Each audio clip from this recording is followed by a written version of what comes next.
Archie. Yeah? Do you like spending time alone with me like this?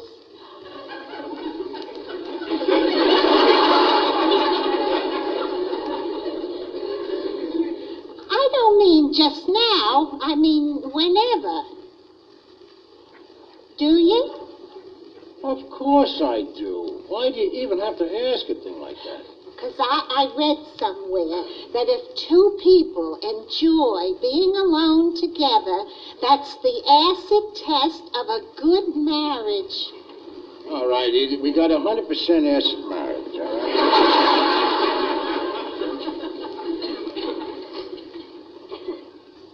Do you love me?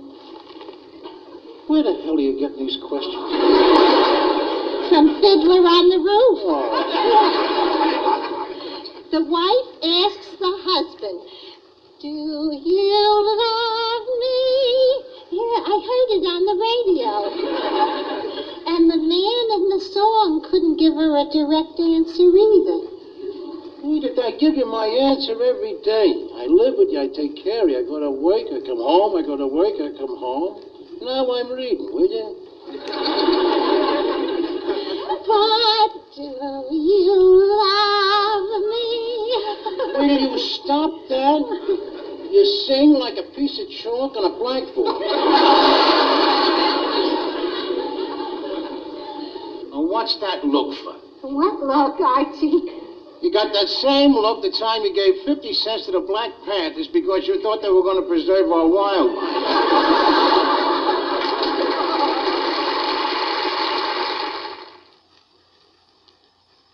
I see you're interested in our space program. Oh, yeah, that's a genuine facsimile there of the Apollo 14 insignia. That's the thing that separates the U.S. survey from the red chinks and all them other losers. You don't think we got anything more important to do with $20 billion than to send a guy up on the moon to hit a few golf balls? What's more important than that? How about spending the money here on Earth to fight poverty, create a few jobs? Oh, you sound just like my son-in-law now. Your son-in-law's black? No!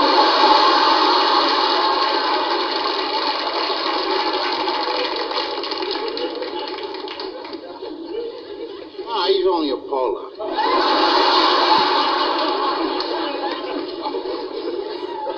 You know, he's filled with a lot of them radical liberal ideas, you know, which I'm sorry to say so is a lot of you black people. We was arguing over the Bible here this morning, and my son-in-law's an atheist. You ain't one of them, are you? No, I believe in God. Well, now, that's nice. It's interesting, too, the way you people wake yourself up from the snakes and the beads and the wooden idols right up to our God. What do you mean, your God? Well, I mean, you know, God is white, ain't he? What makes you think God isn't black? Well, because I was made in God's image. And you'll note that I ain't black. Well, don't complain to me about it.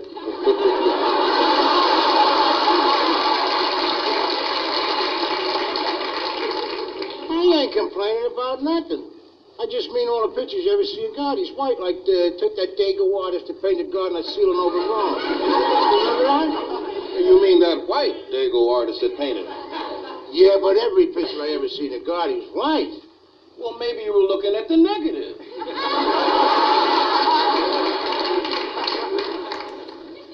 Let's try to talk intelligent. Now, if God was black, as you say, then his son would also have to be black. You ain't going to tell me that Jesus is black. Well, now you're catching on. They already proved that Jesus was an Ethiopian. Oh, wait a minute. Now, you say he's an Ethiopian, a Presbyterian says he's a Presbyterian. But whatever he was never black. Well, if God wasn't black, how come he built us so much better than you? Are you kidding? Well, look at the way it is, man. Take us out of football, take us out of basketball, take us out of the Olympics, and what do you got? I can't even think about it. It's pathetic. Well, let me ask you something. How come all the astronauts are white? Because they're picked by lily white Americans like you who only pick other lily white Americans. So what? So nothing. Keep your white astronauts. Like I already proved to you, we got God, who is black.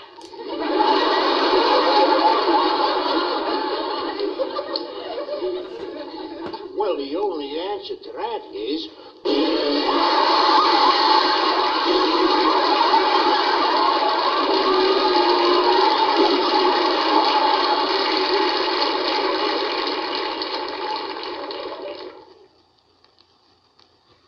You know, man does not live by bread alone. You sure don't. Unless the bread's wrapped around ham, bologna, liverwurst, or salami. No wonder you're a meathead. Let's see what new subversion you're fomenting here. Oh, that's my pop, always there with an open mind.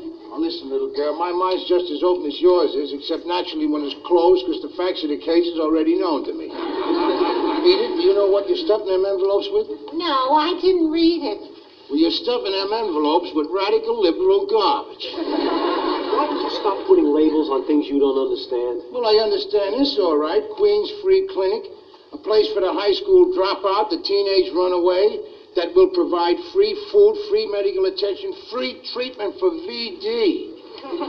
VD, do you know what that means, Edith? VD. Now, wait, don't tell me. I know it's someone's initials.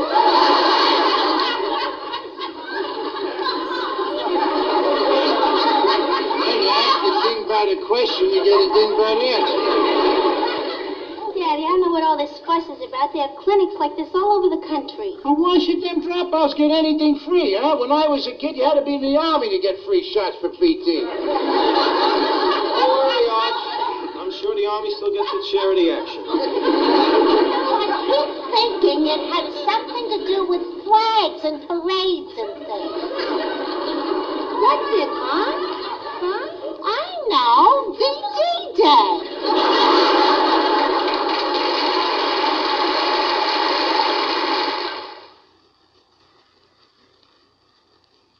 Hurry up with my cocoa, huh?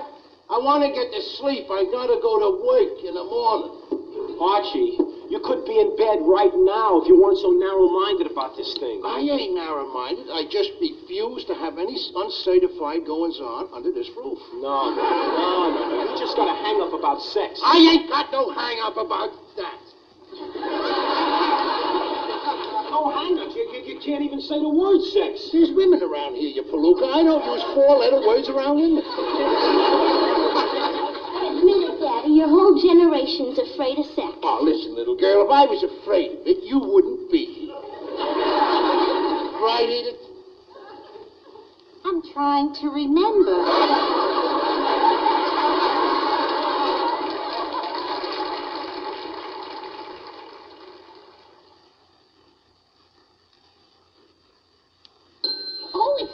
We can take it out now. Oh, just wait, Archie. You're going to like it. It's your breakfast.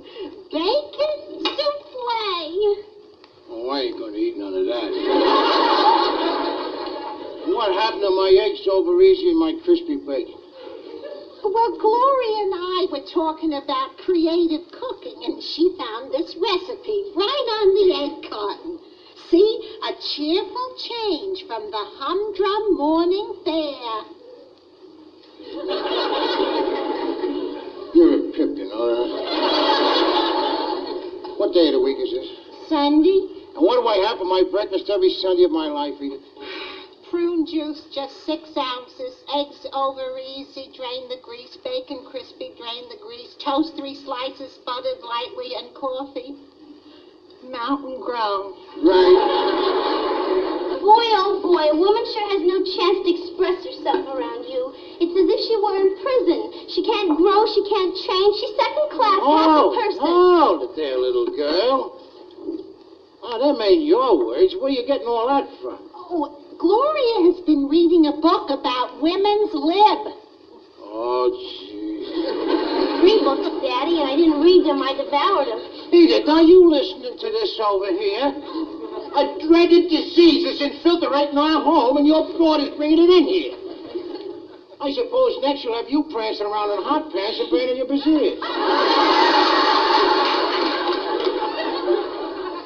Oh, no, Archie. I'm afraid of fire.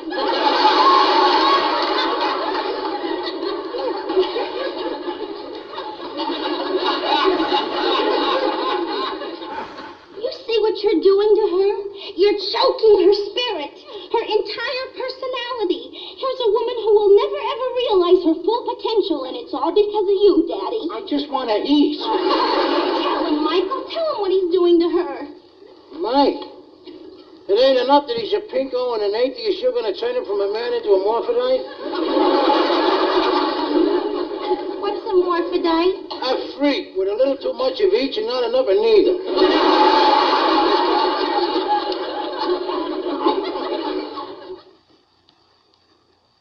I'm on jury duty, Archie. Isn't that exciting, Daddy? You're on the jury, huh? Yeah. Well, what's the big deal about that? They want people like your mother down there because they know they got no preconstrued ideas. Archie, did Ma tell you anything about the trial? I don't want to hear nothing about it. I know all about that stuff anyway. I saved my time on the jury. You did? Well, almost. He was thrown off right away because he insulted the defense attorney. He asked me what I thought of capital punishment, and I told him. For 30 minutes. It's a proven fact that capital punishment is a well-known detergent to crime. Bull! Capital punishment has never been proven to be a deterrent to crime. We believe it is in this house, buddy. Do you believe in capital punishment, Ma? Well, yeah, I guess so. Mother? Well, so long as it ain't too severe.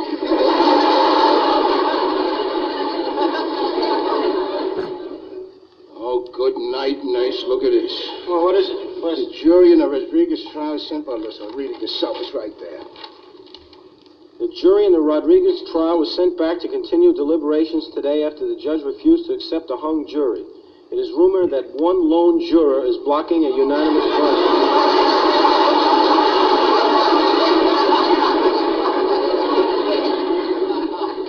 Lone jury. You should have said lone dingbat.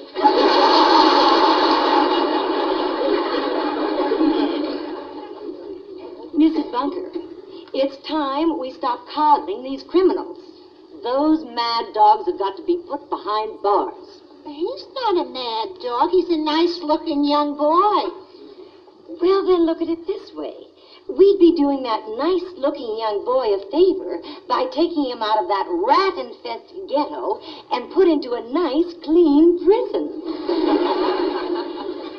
Still, His Honor said a man has to be guilty beyond a reasonable doubt. 11 of us say he's guilty. Well, I got a reasonable doubt. And you're being totally unreasonable about it. I don't mean to be. Mrs. Stonehurst, an important person like you probably makes decisions all the time. The only decisions I ever make is what to serve for dinner, or how much starch to put in Archie's collars. In all my life, this is the first time anybody has asked me my opinion about something that really matters. And they'll probably never ask me again. So you see, Mrs. Stonehurst, this is really important. I'd hate to be wrong. I simply don't understand why you keep insisting that Rodriguez is innocent when 3 neighbors said they saw him entering the building. They could have been mistaken. 3 different people? It could have been somebody else. You said yourself that all Puerto Ricans look alike. To us, not to each other. I don't know. There's something about the way he keeps saying he's innocent. Oh, that doesn't mean a thing. All those people are born liars. Besides, you have the neighbors who say they saw him. Well, if they was all born liars, how can you believe the neighbors?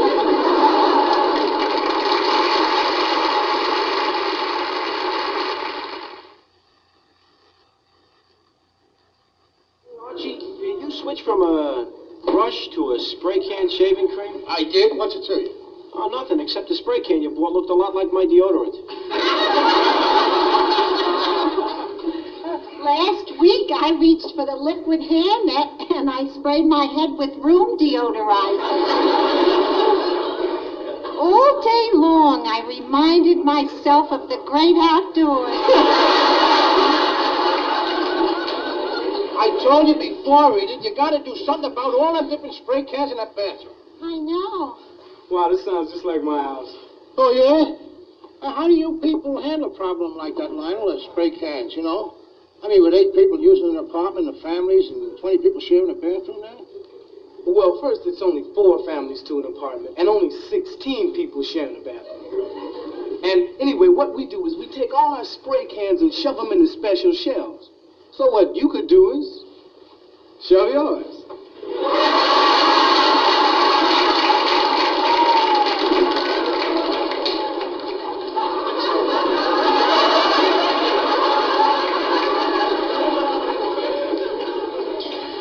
You know, a guy could take that 2 ways. Yeah, but knowing Lionel, I think he only meant it one way.